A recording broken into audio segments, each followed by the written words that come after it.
Camera start అయిపోయింది కదా! So, సరే ఇంక నేను గూడా ఏం చెప్పాలనుకున్నా అది స్టార్ట్ చేసేస్తాను. లేట్ చేయను. ఇవాళ అయితే మటుకు నిజంగా ఒక మూవీ అయితే చూసొచ్చా ఇప్పుడే. అది కూడా రివ్యూ చెప్దామని. చూసొచ్చినాకైతే కొంచెం గాదు, చాలా అయితే చాలా పోయింది. మొత్తం పోయిందనమాట. సో, డిఫికల్ట్ టు అంటే తీసుకోవడం చాలా కష్టంగా ఉండే. అంటే ఏందా ఈడు అసలు టాపిక్ ఏమీ చెప్పలేదు. దేని గురించో చెప్పలేదు. ఏదో డిఫికల్ట్ అంటున్నాడు. అది ఇది అనుకుంటున్నారు కదా! సో, ఫ్రెండ్స్ మీరేం కంగారు పడమాకండి. నేను ఇంకా మూవీ ఇదిలోనే ఉన్నా. బట్ బయటకొచ్చి మీకోసం అయితే రివ్యూ అయితే చెప్పేస్తాను. ఫ్రెండ్స్ ఇవాళ నేను చూసొచ్చిన మూవీ అయితే 'బబుల్ గమ్' అనమాట. అందుకే డిఫికల్ట్ అని ముందే చెప్పేసా. సో, మనందరికీ తెలుసు ఈ 'బబుల్ గమ్' మూవీ హీరో ఎవరు అని. తెలియకపోతే మటుకు తెలుసుకోండి. రోషన్ కనకాల. వినే ఉంటారు. మన రాజీవ్ కనకాల అండ్ సుమా కనకాల వాళ్ళ కొడుకే ఈ రోషన్ కనకాల అనమాట. So, Maheshwari banner and the people media factory banners ఈ రెండిటి కాంబినేషన్‌లో వచ్చిన మూవీయే ఈ 'బబుల్ గమ్' అనమాట. సో, దీని డైరెక్టర్ వచ్చేసి మన రవికాంత్. రవికాంత్ రవికాంత్ కదా! యాహ్! రవికాంత్ పేరేపు అనమాట. సో, రవికాంత్ పేరేపు దర్శకత్వంలో అలానే హీరో మన Roshan Kanakala and heroine Manasa Chowdary and ఇంకా సమ్ క్యారెక్టర్స్ అయితే ఉన్నాయి. సో, వైవా హర్ష చాలామంది అయితే ఉన్నారు అనమాట. కాకపోతే ఏంటంటే, ఈ మూవీ కూడా నిన్న మన 'డెవిల్' మూవీతోనే రిలీజ్ అయింది. సో, నిన్న 'డెవిల్' మూవీ చూసొచ్చా మీకోసం రివ్యూ అయితే చెప్పేసాను. బట్ ఇవాళ లేట్ అయినా గానీ ఈ మూవీ అయితే చూసొచ్చి లేటెస్ట్‌గా చెప్దామని కొంచెం టైం అయితే తీసుకున్నా. బట్ టైం తీసుకున్నందుకైతే నేనైతే బతికిపోయాను అనమాట. అదే నిన్నే ఎళ్ళుంటే ఈ మూవీకి కొంచెం పోయేది. సరేలెండి. ఓవరాల్‌గా మూవీ అయితే మటుకు నా మాటల్లో మీకు అర్థమైపోయి ఉంటది. ఇదేదో బాలేదు కొంచెం రాడ్ మూవీ అని. నిజంగా రాడ్ మూవీయే. నేనైతే మటుకు మాక్సిమం 2 పాయింట్స్ కంటే ఎక్కువైతే ఇయ్య. 5 పాయింట్స్‌కి అలా ఉంది మూవీ అయితే.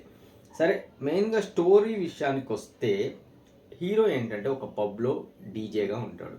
సో, హీరోయిన్ ఇంకా స్టోరీ గురించి చెప్పాల్సిన అవసరం లేదు. హీరోయిన్ పబ్‌కొస్తది. అక్కడ మన వాడిని కలుస్తది.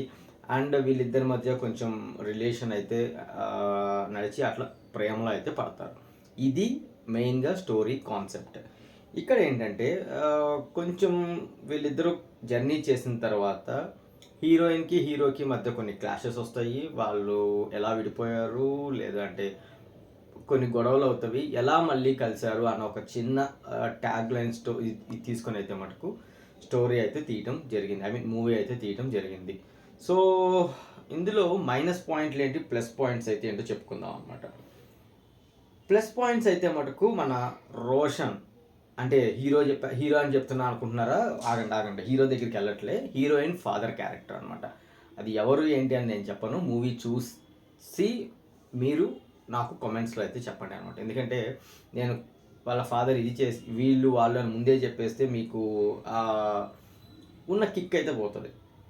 అందుకే నేను క్యారెక్టర్స్ రివీల్ చేయటం లేదు నేమ్స్. బట్ జస్ట్ కావాల్సిన బేసిక్ ఇన్ఫర్మేషన్ అయితే ఇస్తున్నా నా రివ్యూస్‌లో. ఎందుకంటే చాలామంది రివ్యూస్ విన్నాక స్టోరీకెళ్తే, సినిమా చూడటానికెళ్తే వీళ్ళు చెప్పింది ఉంది, పాయింట్స్ ఉంది అందులో అన్నట్టు ఉండాలి గానీ, ఇంకా రివ్యూ చూసినాక నేను సినిమా చూడాల్సిన అవసరం లేదురా అనేటట్టుగా అయితే ఉండకూడదనమాట. అందుకని జస్ట్ నేను ట్యాగ్ లైన్స్ చెప్పి, బేసిక్ పాయింట్స్ ఏదైనా ఇంపార్టెంట్ పాయింట్స్ ఉంటే చెప్పి వదిలేస్తాను.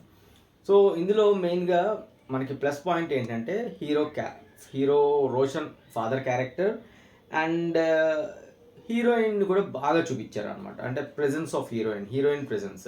ఈ 2 మటుకు మూవీకి ప్లస్ పాయింట్. అలానే మైనస్ పాయింట్స్ ఏంటంటే ఈ మధ్యన అన్ని మూవీస్‌లో జరిగేదే. ఎందుకంటే వల్గర్ లాంగ్వేజ్ అనమాట. సో, ఒక ఫ్యామిలీతో కలిసి వెళ్ళాలి అంటే కొంచెం వల్గారిటీ తక్కువ ఉంటే మంచిదేమో అని నా ఉద్దేశం. సో, అందుకనే నా ఉద్దేశంలో మైనస్ పాయింట్ ఏంటంటే కొంచెం వల్గారిటీ లాంగ్వేజ్ అయితే ఉంది మూవీలో. అండ్ అలానే ఏంటంటే కొంచెం ఇంకా మూవీ మేకింగ్ కూడా అంత అనిపించలా నాకు. కొంచెం టైం తీసుకొని మంచిగా తీస్తే బాగుండు అన్న ఒక ఫీలింగ్ కూడా అయితే అనిపించింది మూవీ చూస్తున్నంతసేపు. సో, ఇందులో ఇంకా మెయిన్‌గా నేను అంత పెద్ద డిస్కస్ చేయాల్సిన పాయింట్స్ కూడా ఏమి లేవు. ఎందుకంటే ఇన్ని పాయింట్స్ రాసా గానీ ఇక్కడ నేను మీకు ఏం చెప్పాలి, ఏంటి అని అయితే నాకేం అర్థం కావట్ల. సరే ఓవరాల్‌గా ఏంటంటే 'బబుల్ గమ్' మూవీ నిన్న అయితే రిలీజ్ అయింది. 'డెవిల్' మూవీతో పాటు ఐ మీన్ 29th డిసెంబర్ 2023లో అయితే రిలీజ్ అయింది. సో, మనందరికీ తెలిసిన యాంకర్ రాజీవ్ కనకాల అండ్ సుమా కనకాల కొడుకు రోషన్ కనకాల కాబట్టి ఒకసారి మూవీని చూసి మనం కూడా ఎంకరేజ్ చేయాలి అని అనుకుంటే మటుకు చూడండి మూవీని, అంతే నేను చెప్పేది. అంతకు మించి నేనైతే పర్టికులర్గా వెళ్ళి చూడండి అని అయితే చెప్పను, ఎందుకంటే కొంచెం హెడేక్ ఉంది మూవీ. బట్ ఏంటంటే ఇంకా మన అని ఉంటే మటుకు వెళ్ళేసి అయితే మూవీ చూసేసి ఒకసారి నేను చెప్పినట్టుగానే ఎలా ఉంది, బాగుందా లేదా అని మీరు కూడా అయితే మెన్షన్ చేసేయండి. ఫ్రెండ్స్, చూసిన వాళ్ళు ఎవరైనా ఉంటే మటుకు నేను చెప్పింది కరెక్టేనా కాదా అని కామెంట్ సెక్షన్లో అయితే మెన్షన్ చేయండి. చూడని వాళ్ళు ఉంటే ఒకవేళ చూసి నేను చెప్పింది కరెక్టేనా కాదా అని అయితే నా రివ్యూలో కామెంట్స్లో మెన్షన్ చేసేయండి. సో ఫ్రెండ్స్, నేను ఇవాళ రివ్యూ ఇక్కడితో అయితే క్లోజ్ చేసేస్తున్నాను. రేపటి రివ్యూతో మీ ముందుకు మళ్ళీ వచ్చేస్తా. అంతకంటే ముందు ఫ్రెండ్స్, ఇంకా 1 డే టు గో, అంటే ఇవాళ 30, రేపు 31, ఎల్లుండి 1. సో 2023 అయితే అయిపోతుంది. ఇప్పటి వరకు ఇంకా నేను చెప్పిన రివ్యూస్ అవన్నీ, ఈ సంవత్సరానికి రివ్యూస్ అవన్నీ ఇక్కడితో క్లోజ్ అయిపోతాయి. నెక్స్ట్ 2 days తర్వాత మళ్ళీ కొత్త ఇయర్లో కొత్తగా ఏమన్నా ట్రై చేయటానికి మీకు చెప్పటానికి అయితే ట్రై చేస్తాను నేను అని అనుకుంటున్నాను. సో ఫ్రెండ్స్, ఈ వీడియో అయితే ఇక్కడితో క్లోజ్ చేస్తున్నాను. రేపటి వీడియోతో మళ్ళీ మీ ముందుకు వచ్చేస్తాను. అంతవరకు బాయ్ ఫ్రెండ్స్, టేక్ కేర్. ఇలాంటి ఎంటర్టైనింగ్ ధమాకాలు ఇంకా చూడాలనుకుంటే లైక్, షేర్ అండ్ సబ్స్క్రైబ్.